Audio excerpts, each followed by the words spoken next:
એટલા રમકડા છે પણ રમકડાથી નહીં રમો. મોટો પ્રોબ્લેમ મારે મોબાઈલ રાખવાનો છે. હાથમાં પકડીને કચરો વરાય નહીં, હાથમાં પકડીને કશું કામ થાય નહીં. એક સ્ટેન્ડ મગાવી લો. ચાલો.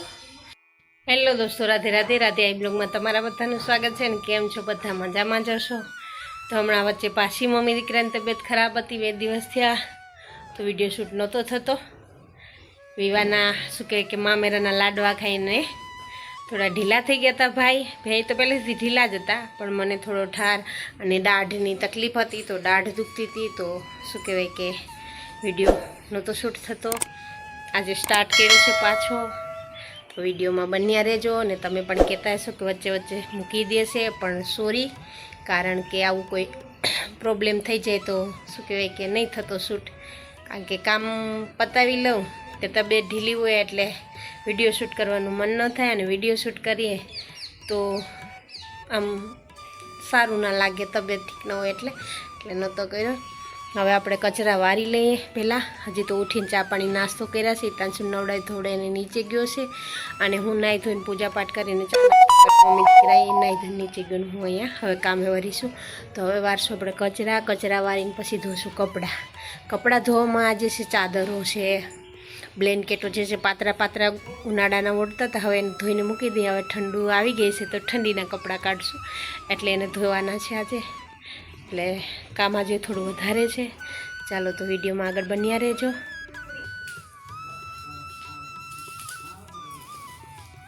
ચાલો તો આપણે કચરો વારી લઈએ. અને મને બેઠા બેઠા કચરો વારવાની આદત છે, તો હું ક્યારે ઉતાવળ હોય તો ફટાફટ વારી લઈએ, પણ બાકી મને બેસી અને કચરો વારવાની આદત છે, તો હું બેસીને જ કચરો વારું, જેથી કરીને બધો કચરો વ્યવસ્થિત નીકળી જાય.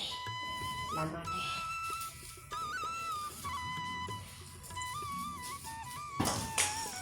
જો મનીથી તજુભાઈ આવા દળિયું નીકળે છે નીચેથી, એટલે બેસીને વારીએ તો આ બધું આવી જાય શાંતિથી.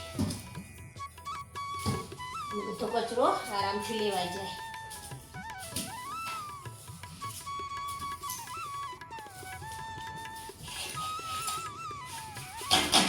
ને જો કે પોતાએ હું બેસીને જ કરું છું વધારે પૂરતા, કારણ કે મને ઊભા પોતાએ કરી આપણે ક્યારેક ઉતાવળું હોય તો એ પણ કરવું પડે, પણ વધારે પૂરતું એક ચોકમાં ઊભા પોતે મારું છું, અને બાકીના બેસીને જ મારું.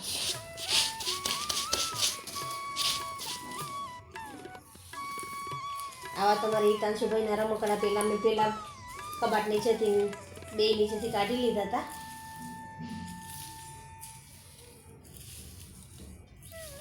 એકદમ ચોખ્ખો કચરો નીકળે, અને જાણે કે એમ થઈ ગયું કે પોતું મારી લીધું એટલું ચોખ્ખું થાય. એટલે પોતું મારવામાં પણ આસાની રહે, અને કચરો પણ ક્યાંય ન રહે. એટલે હું વધારે પૂરતી શું કહેવાય કે બેસીને કચરો. ને અમારા હિતાંશુભાઈને રમકડાનું આખું બોક્સ ભર્યું છે. મારે મોબાઈલ રાખવાનો છે. હાથમાં પકડીને કચરો વરાય નહીં, હાથમાં પકડીને કશું કામ થાય નહીં. એક સ્ટેન્ડ મગાવી લો. ચાલો, તમારું શું કહેવું છે તે જરૂરથી કોમેન્ટ કરીને કહેજો. જો તમે કહેતા હોય ને તો મગાવી લો ફાઇનલી.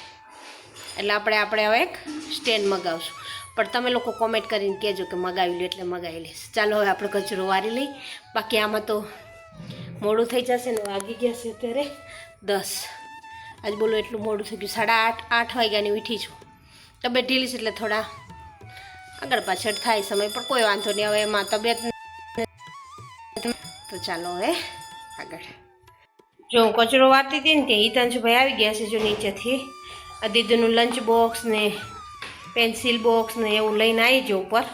હવે મને એમ કહેશે કે લઈને આવ્યો છે, તે મને ખોલીને બતાવે છે. આપી આવો દીદીને આપીને આવો. જો દેખું કેવો છે, ખીજ કેવી છે, તોડી નાખું એમ. આ કોકની વસ્તુ એ તોડી નાખે એવો છે, એવો તોફાની છે.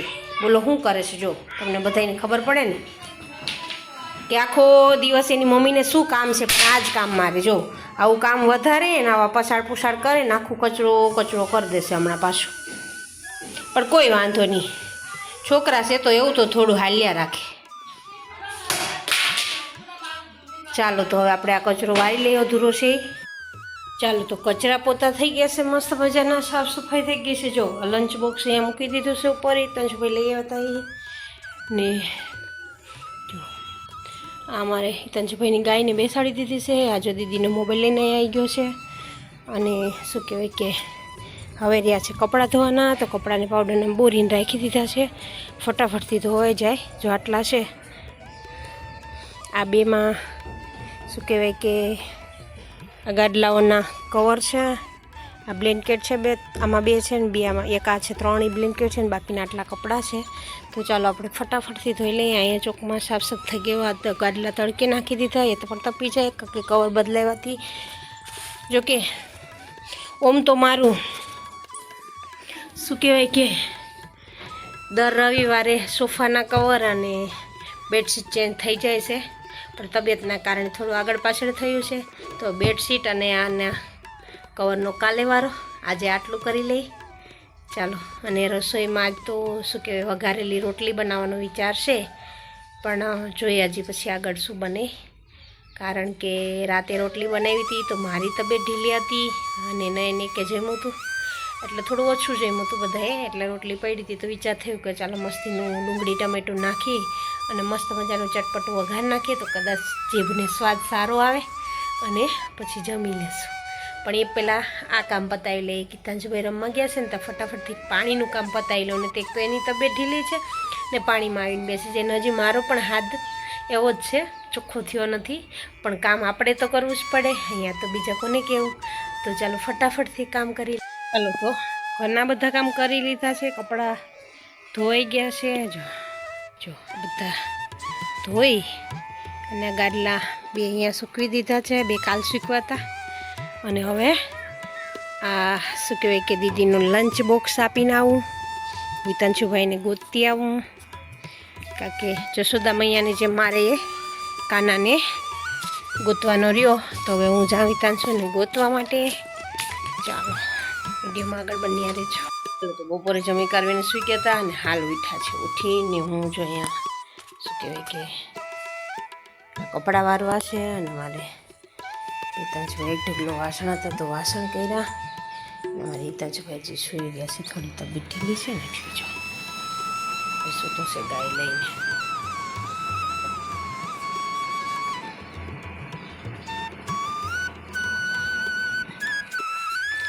એ ઉઠે ત્યાં સુધી હું આ કપડાં વારી લઉં ફટાફટથી. કપડાં વારી જાય ને મારો બેર જો અહીંયા રમ્યા છે, કુબેર. મારી હિતાંશુનો બેર ને મારો કુબેર હર હર કરે છે.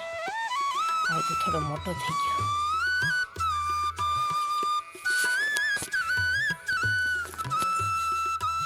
ચાલો તો હું ફટાફટથી કપડાં વારી લઉં. ચાલો આગળ વિડીયોમાં મળીએ. તમારે તમે આવતા સાથે મોબાઈલ જોવાનું.